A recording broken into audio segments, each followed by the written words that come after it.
हाँ बच्चों, आप लोग जंतु कोशिका के बारे में मैं आपको बता चुका हूँ। अब मैं आपको पादप कोशिका यानी प्लांट सेल के बारे में बताऊंगा। पादप कोशिका मुख्य रूप से पौधों में पाया जाता है और यह पौधों की सबसे छोटी जीव की इकाई है। तो आइए हम पादप कोशिका के बारे में जानते हैं। यह पादप कोशिका के अंदर की संरचना होती है। आप देख रहे हैं कि ये इसकी बहुत मोटी, मतलब जंतु कोशिका से मोटी इसकी बाहर की दीवार है, जिसको हम कोशिका झिल्ली न कर करके कोशिका भित्ति कहते हैं। यह क्यों होता है? यह पौधों में कोशिका को सुरक्षा प्रदान करता है और अंदर जो भाग होता है यह कोशिका झिल्ली है। जैसा कि आपको मैंने जंतु कोशिका में बताया कि कोशिका झिल्ली का काम कोशिका के अंदर और बाहर पदार्थों के आवागमन को नियंत्रित करना है। दूसरी बात, अब हम वनस्पति कोशिका के अंदर, मतलब पादप कोशिका के अंदर पाए जाने वाले कोशिकांगों के बारे में बात करेंगे। अब हम ये जो सबसे बड़ी संरचना आपको दिखाई पड़ रही है, यह रिक्तिका है, जिसको हम अंग्रेजी में वैक्यूल कहते हैं। यह मुख्य रूप से इसमें जल पाया जाता है।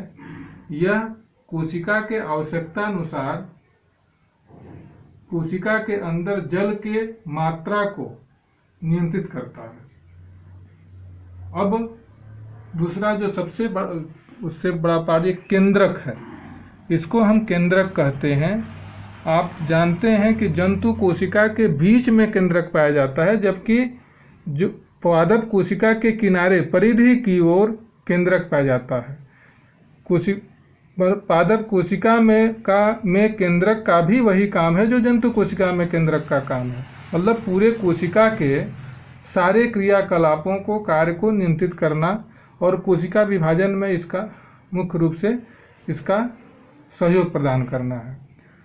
ये आप देख रहे हैं, इसको हम माइटोकॉन्ड्रिया कहते हैं। क्या कहते हैं? माइटोकॉन्ड्रिया कहते हैं। यह जंतु कोशिका में भी पाया जाता है। यह दोहरी दीवार की कैप्सूल जैसी संरचना होती है। यह कोशिका का ऊर्जा घर होता है, मतलब कोशिका को यह ऊर्जा प्रदान करता है। आगे आप देखिए गाल्जी काय। गाल्जी काय का काम वही है जो जंतु कोशिका में है। गाल्जी काय मुख्य रूप से पदार्थों का संश्लेषण करता है, कुछ पदार्थों को बनाता है, कुछ पदार्थों को इकट्ठा करता है और कुछ ऐसे पदार्थों का श्रवण भी करता है। उसके बाद यह हरित लवक, जिसको हम क्लोरोप्लास्ट कहते हैं, इसकी संरचना आप यहाँ देख सकते हैं। यह भी दोहरी झिल्ली से बनी संरचना होती है।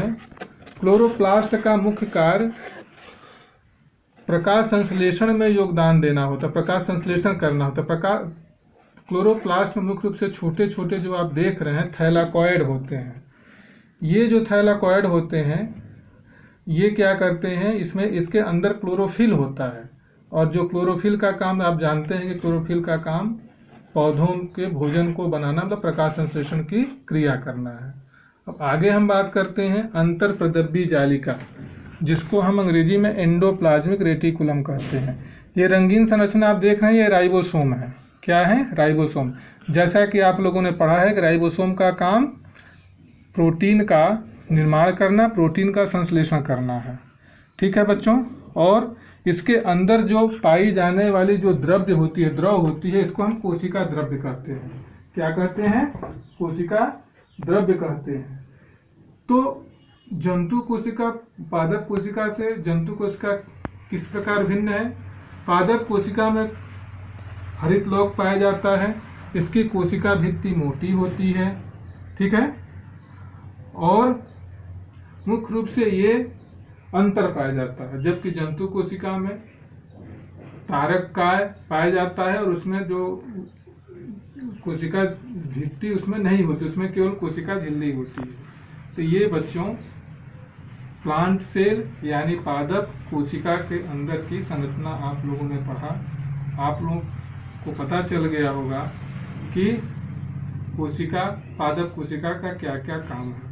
आगे हम आप लोगों को दोनों के अंतर, आप लोगों ने इसे प्रत्यक्ष मॉडल के रूप में देखा, लेकिन अब हम आपको व्हाइट बोर्ड पर आगे दोनों में अंतर समझाएंगे और इसको बनाते कैसे हैं ये बताएंगे। धन्यवाद।